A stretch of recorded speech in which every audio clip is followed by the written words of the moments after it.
I'm Jonathan Knight, a pastry chef instructor at the Escoffier Schools of Culinary Arts. Today I'm going to show you how to make red velvet cupcakes. Our ingredients are 1/4 cup sifted cake flour, 1/4 teaspoon baking powder, 1/2 teaspoon of baking soda, 1/4 teaspoon of salt, and 1 tablespoon of cocoa powder. Back here, we've got 1/4 cup of unsalted room temperature butter. We've got 3/4 cup of white granulated sugar, 1 large egg, 1/2 teaspoon of distilled white vinegar, 1/2 cup of milk, 1/2 teaspoon of vanilla extract, and some red food coloring. So let's make some cupcakes. First thing we're going to do is we're going to add our cocoa powder, our baking powder, baking soda, and salt to our cake flour. From here, I'm just going to blend these together so I get a nice even mixture. I don't have to spend too much time on this as long as it's all mixed here. Wonderful. From here, I'm going to take my butter, throw it in my mixer, add my sugar, get it all in there, pick this up, and I'm going to start creaming my butter and sugar together. Now, I add the butter and sugar at the same time because that stops my butter from sticking to my bowl, sticking to my paddle, and making it a lot of work just for it to be beaten up and lightened. So this is going to take just a few seconds. Once it's starting to get incorporated, I can safely turn the speed up a little bit and get it moving a little bit more. I don't want to do it too early on. I'm going to say this a few times because I don't want anything to come flying out of the bowl before it's really incorporated. While I have moisture in there, whenever I add my liquid, everything's going to stay. But flour and sugar, they can easily slide right out and make a huge mess. All right, so a good indication that this is almost ready is when inside the bowl, everything starts sticking to the sides. When that's done, we can start moving with that. So, that's good. I'm going to turn off my mixer, take my 1 egg, add my egg, and from here, I'm just going to lightly beat my egg.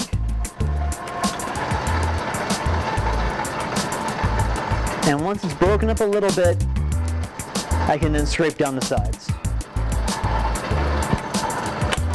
Awesome. Give it a quick drop, make it easy. Reach in, get everything mixed up. Go on all sides, make sure I don't miss the very center. I always find there's something stuck inside the middle of the bowl. So I gotta make sure I watch that.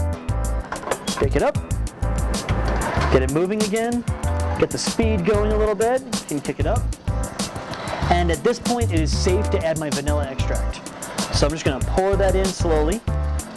Again, don't want it to be splashing anywhere, but that won't go anywhere. From here, I can start making my milk mixture now. So I'm going to take my milk, throw it in a bowl. From here, I'm going to grab my, my red food coloring, scrape as much of that as I can get in there. I prefer using a gel food coloring. And from here, I'm just going to mix it together. It's going to look pretty fun for a little bit. It's going to get pretty dark colors. And just keep it moving.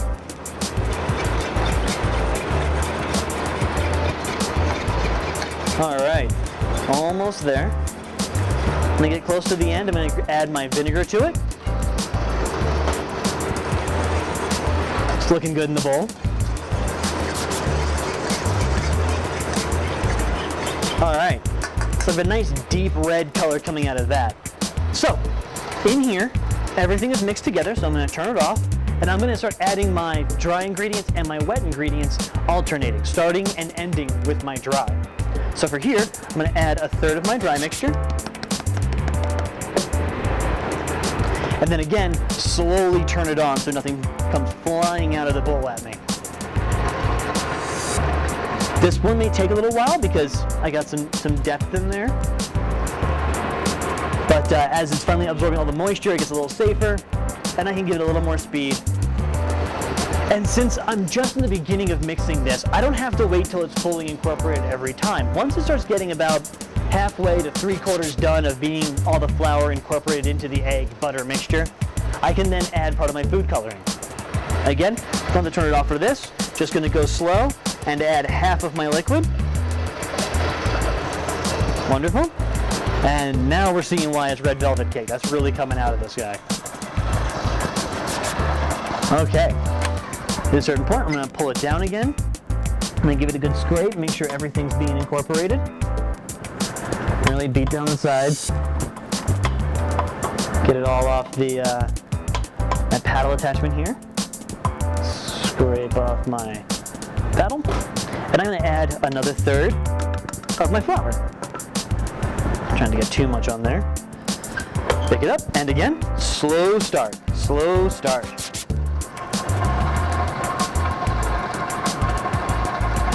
All right, since there's a lot more liquid in there, I'm starting to incorporate faster, so I can move a little faster through the process.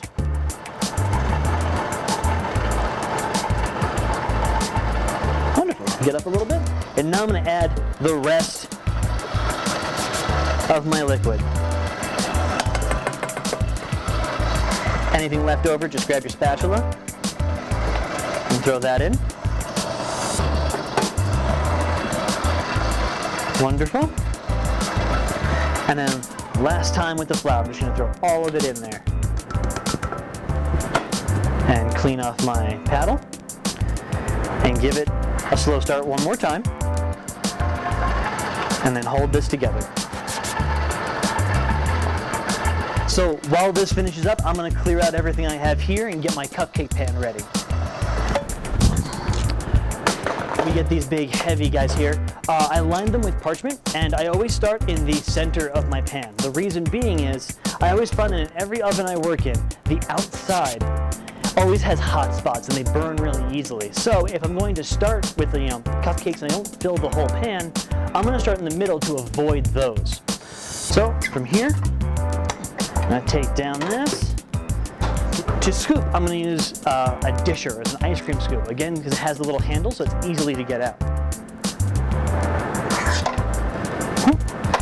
You wanna fill about 2/3 the way up, so not too much.